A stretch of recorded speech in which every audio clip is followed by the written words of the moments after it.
Do you prefer Thai women or Australian women? Oh, like I'm still very Australian. I'm not trying to be a Thai guy. I never will be. I never want to be. What do you hate about Thailand or Thai culture in general? And do you think that the idea of Sabai Sabai can actually be a negative towards the Thai culture? There's a hell of a lot of people in here, in this country, who are in debt. I don't need to climb up the social mobility ladder. A conformist mentality. I don't like that element of Thai culture. Living in Thailand with a Thai salary would be so difficult. What is up, guys? Sawadee krap. I'm here with, what is your name? My name's Paddy. And you run a YouTube channel, right? I do run a YouTube channel, yep. What kind of YouTube channel? The channel is called Thai Talk with Paddy. So everything Thai culture, Thai language, Thailand related.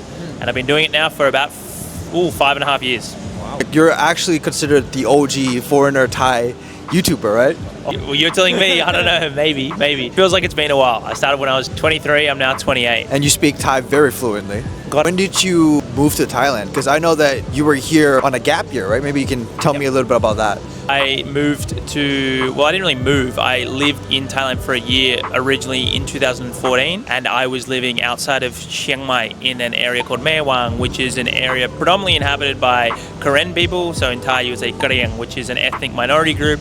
And whilst there, I was an English teacher. So was there for about 10 months in total. But then I went back to Sydney and pursued a fairly conventional path, studied and worked a full-time job back in Sydney. When you were there at the rural part of Thailand, you were there for 10 months. Did you know any Thai at all? You were kind of forced to speak Thai, right? Had you were living in Bangkok, teaching English in Bangkok, you would probably still remain in that bubble, right? And your Thai wouldn't really improve. Do you think that's the case? 100%. I'm so thankful that when I moved here, I didn't move immediately to Bangkok. I was living in an area where very little English was spoken, and I made the active decision also. I don't think it's all one-way traffic. It's not like you just get placed in an area and can suddenly speak Thai. I made a dedicated effort whilst I was there to really want to assimilate into the place and become friends with the local people. So I made it my mission that year to become as fluent as possible at the Thai language. Knowing you and watching your channel, you talk a lot about Thai culture, Thai society. Yep. Obviously, you fell in love with the country. You can tell me a little bit more about, like, why do you love Thailand? What are some things in particular that you love about Thailand? It's a hard one to pinpoint. I think once you become so acculturated into a society and just understand how everything works, there's just a natural feeling of comfort that I have felt for Thailand. It feels like a second home when I come here. The people is the obvious answer, and I think a subset of that answer is the sense of humor of Thai people and how they get along with each other and that Sabai Sabai attitude. I've always really clicked with that. I'm always a pretty laissez-faire and not a super serious type of guy, so always loved the sense of humor of Thai people, the quick, funny attitude and not too serious kind of attitude, which you can get in other countries.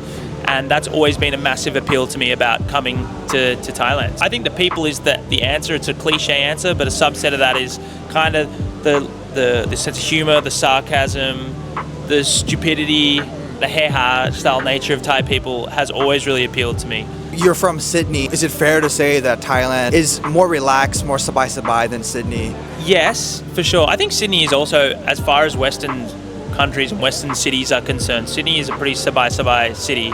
Australian culture is probably a little bit more chilled out than probably other countries, but on the whole, people's attitude here, more relaxed, more easygoing. On the whole, I think that's a bit of a stereotype, if I'm honest. Once you kind of get into the nitty-gritty and start maybe seeing how life is really like here, then you see different sides of Thai people. But on the whole, my experiences here have been that Thai people have been super friendly, super easygoing, and everything's mai pen lai, sabai sabai. Now, on the topic of Sabai Sabai and mai pen lai, do you think one of the reasons why so many foreigners come to Thailand is because of that attitude?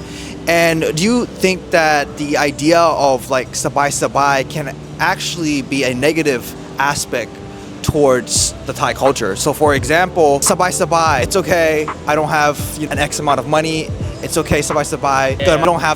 I don't need to climb up the social mobility ladder. Sure. Do you think that can be interpreted in that particular way? And do you think foreigners might take advantage of that in Thailand?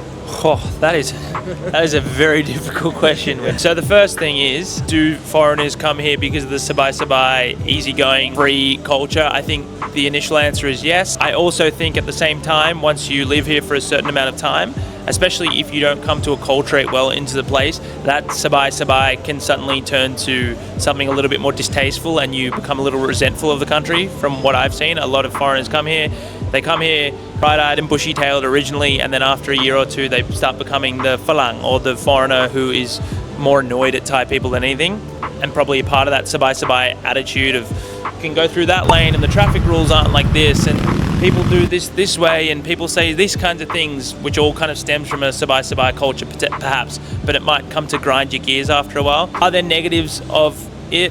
I don't know. I probably haven't got the research or the data to make a true comment on that, but I know there's a hell of a lot of people in here in this country who are in debt, more than a lot of other countries I've seen. So in like personal debt and those types of things, that probably goes to show a bit more of a relaxed attitude. That's not a good thing, really. I'm sure in elements of society, that attitude, that hyper relaxed attitude, whether it's work, whether it's economically, whether it's in familial life, outspoken records about the amount of like ganok jai in Thailand too, which probably stems from a bit more of a Sabai Sabai attitude towards that as well. Personally, don't think that's a great thing. There are probably negative ramifications that come from an attitude like that. I'd probably have to do a more in-depth research study to have a proper opinion though. Yeah, so like for me, what I'm going to say is that obviously it's anecdotal experience. Corruption in Thailand, and I don't want to get into the nitty-gritty of things because I'm not a politician or anything, but Thailand is considered one of the most corrupt countries in the world. So if there is a corruption index out of 100, the higher the score, the less corrupt it is. So we're talking about Sweden, Denmark, they're ranked around 80, and Thailand's ranked about 30. Based on my experience, and you can see if this is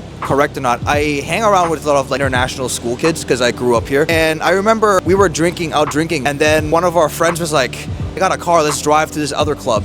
And then I remember my other friend was like, hey bro, you're drunk, the cops are gonna get you, there's cops in that street. One of my other friends was like, hey, you know what, it's okay, give him money. It's okay, my dad knows the chief of this street and road. And I guess that mentality can probably stem from the Sabai Sabai idea, That, or just that the fact that money can kind of buy anything in this country to a certain extent. You go and you get a fine and you can just give someone 500 baht to the copper and they'll let you go on your way, right? But they're the pros and cons of a country, and that's what you come to accept and get used to when you move here, right? I think one of the reasons why a lot of people, because I've been talking to German people, they come here, they're like, oh, it's easy. I can just ride the motorcycle without a helmet. Police pulls me over, I'll give him 500 baht, I'm off free. I can never do that in Germany. I can never do that in Australia. Exactly, right? Yeah, exactly. It's just a different system. It's a different way of rules that has been around for many, many decades, and I don't know, who knows what it will be like in 20 or 30 years as the world becomes more international and Bangkok and Thailand becomes increasingly more cosmopolitan. They might adjust and change. The rules might change with that, but at the moment it's still as it is. Play ball. That being said, what do you hate about Thailand or Thai culture in general, or dislike? That might be a better word. I think the materialistic element of Thai culture falls a bit short for me. The obsession with idols, social media, brand names, all that kind of jazz. Not really my style. I feel like people can be a little bit drawn into following what the group does, and they have a conformist mentality about it, which means if my friend, and it happens in all countries, but I think it's probably on steroids here, where if my friend has the Gucci bag, or if my friend has the dress here, or my friend takes the photo at this restaurant, then I also have to, so everyone follows suit. I don't like that element of Thai culture. It's definitely a thing. You see it around. Results in everyone kind of having the same hobbies, doing the exact same things. There probably isn't, that kind of stems from just being in a collective society.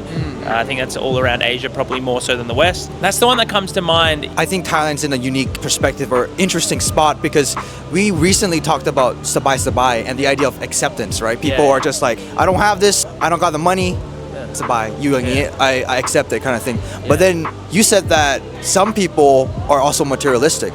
So it's not really like, because I don't have this Gucci bag, it's not like I'm Sabai Sabai. I want the Gucci bag still. But maybe it's based on the crowd you hang out with, economic class people. Do you think that the lower economic class individuals are more Sabai Sabai mentality and the higher economic class individuals in Thailand are a bit less like that? What do you think?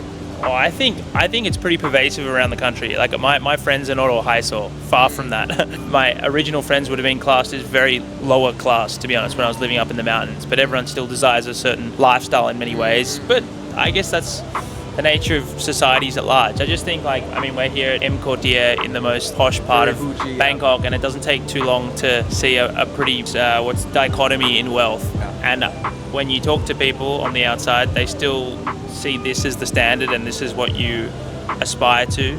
But yeah, I'd have to probably be a bit more prepared to give a better answer on this. But I think there is an element of materialism. People follow the lives of idols a lot here. Social media is an addiction here. What people aspire to is often driven by what the wealthy have and what they say is what is important, more so than what I'm used to back home in Australia. What you're saying is, and correct me in Thailand, you can correct me if I'm wrong, like people in the rural area, let's say, they see this Dala, whatever, wearing this Gucci, they're kind of like watching on the television and they're like eating som tam and they're watching this Dala at M Quartier walking around and they're like, oh man, I want to be like that, I idolize that because she has this Gucci bag, she looks pretty, blah blah blah. But do you feel like there's less resentment in that sense compared to the West? So for example, in New York, right, or Chicago where I'm from, if someone is poor, they're kind of like, man, screw these people, man, they're taking wealth from us, blah blah blah, I gotta go and steal loot because I want. In Thailand, do you feel like it's less like that? And if so, why do you think that is? Like less resentment, less anger on why like they're poor? It's probably less resentment for sure. Why do I think that? Oh my god, I don't know. I think it's just a part of Thai culture and Thai people being a little bit more relaxed, being a bit more chilled. Yeah, maybe. Yeah, I don't know. It's a loaded question. It's not really a loaded question. It's just probably something I haven't thought about too much. I just think, on the whole, you come here, especially in Bangkok, especially in parts of Bangkok, and with people I've talked to in the past. I've never been to the US, by the way, but I can imagine what you're saying is correct. People are presented with this show of wealth, and you want to be seen as being the person who's at the most high bar, and you want to take the certain pictures, and you want the Instagram photo like this, that, and the other, and you want to look a certain way. Whether that's people just following a crowd, or whether they want to do it, or it's a bit of both, I'm not sure. Maybe that's the next video that I can research on. But I'd love for you to give me the answer. On a lighter note, Patty, you've done YouTube for 5 years now, and obviously there's a lot of these new influencers, new age influencers. I would call you the OG คนไทยฝรั่ง influencer, right? But there's a lot of these new age influencers coming in, talking about like, you see the usual content like $500 condo in Sathon, blah blah blah, a day in a life where you chill at the pool, what do you love about Thailand, stuff like that. Your channel is a little bit different. Your channel is a little bit nuanced, So my question to you is, what decided you to talk about like relevant issues and being like objective towards like Thai culture and Thailand in general compared to the other influencers? Firstly, I came from a background probably different to a lot of the people you see online. I lived in Thailand for a whole heap of time without ever even knowing about YouTube or thinking about social media, and developed a real love for the most pure part of the culture, living outside in rural areas and developing friendships and learning the language and getting a real understanding of probably the good and the bad of Thailand to a certain extent, or at least what I think to be the good and the bad. So that's what really interested me, and I grew a real passion for learning languages and different cultures generally and just talking to people.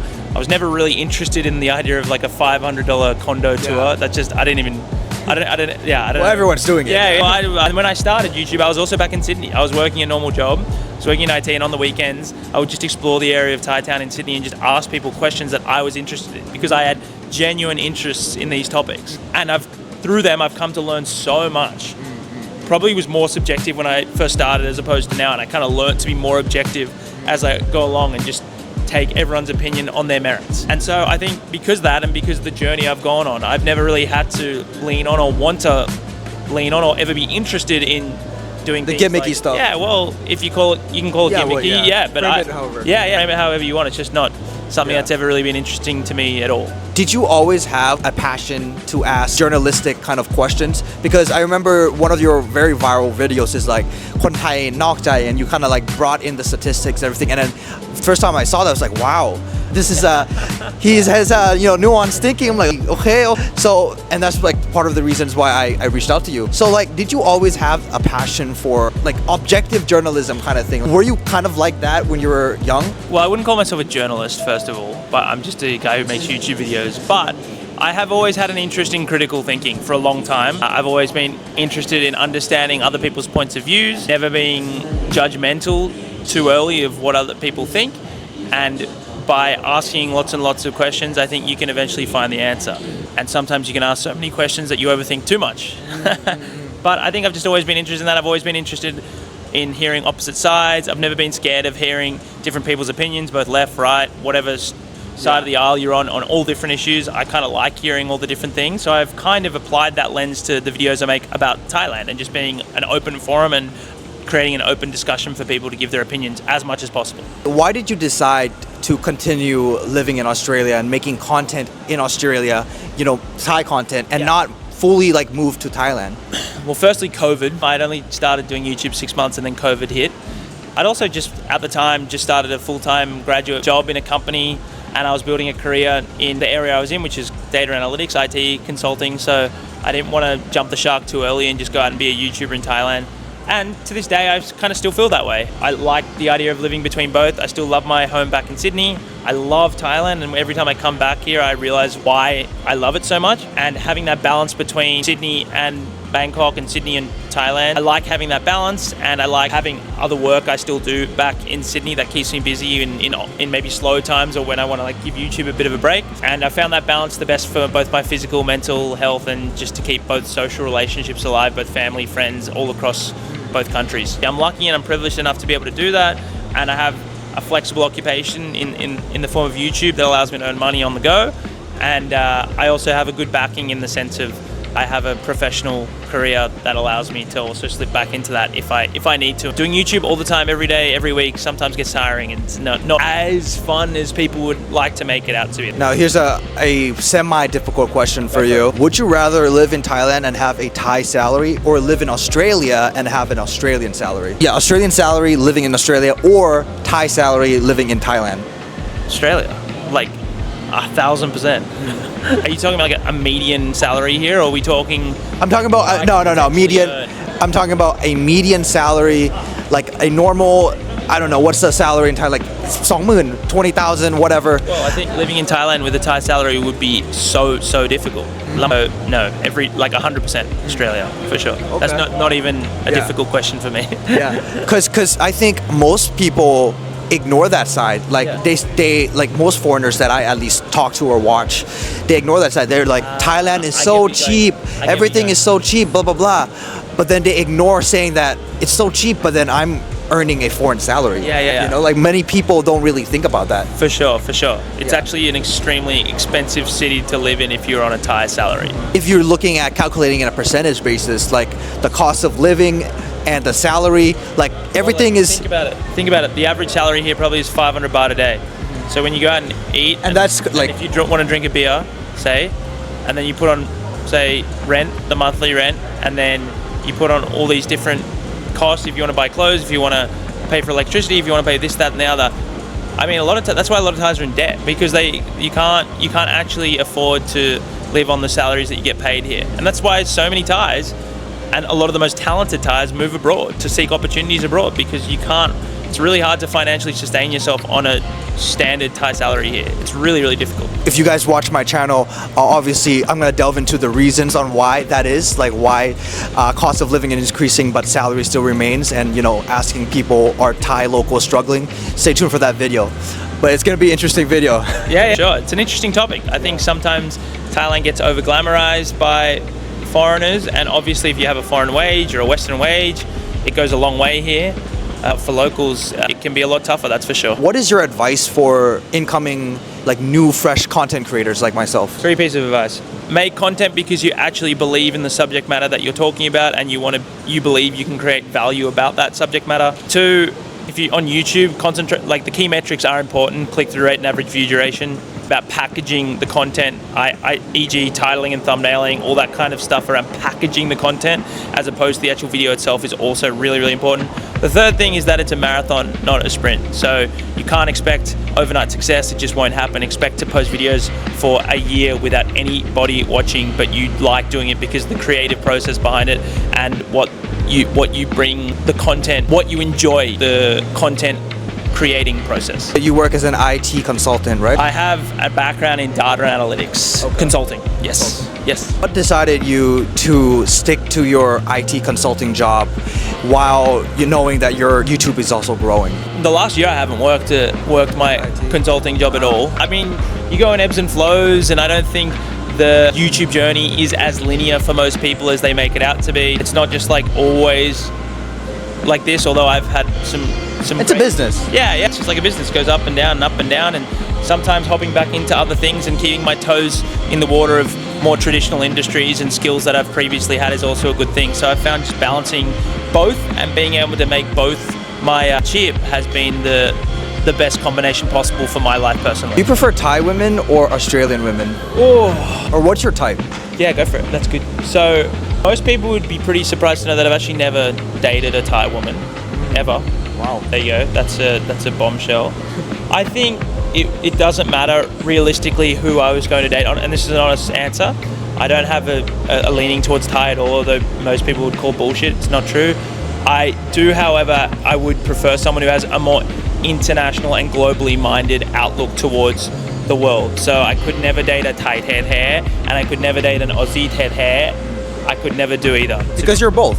Yeah, You're global. Yeah, I feel like I that's kind of how what I've become interested in, and that's where my values sit. And because of that, it's really, really important to me to have someone who can kind of trot between both worlds. So that's my answer. So for those of you guys that think that Patty is a passport bro out here getting Thai women left and right, you guys are mistaken. Yeah, not as success. No, not like that, to be honest. Like, I'm still very Australian. Like, I'm not trying to be a Thai guy. I never will be. I never want to be. I look like this. I sound like this.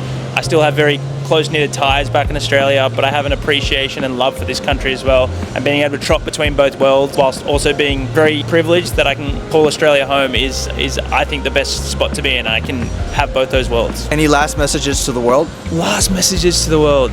Any key Subscribe takeaways? to Wynn's channel. That's my last. I really appreciate it. Thank you so much. He's doing well. He's trying. I'm trying. We had a great chat over the last couple of hours about YouTube and content and all those kinds of things, and go out and support him because he's out there to do some good stuff. So good luck with everything. ขอบคุณมากเลยครับ ดีใจ สวัสดีครับ สวัสดีครับ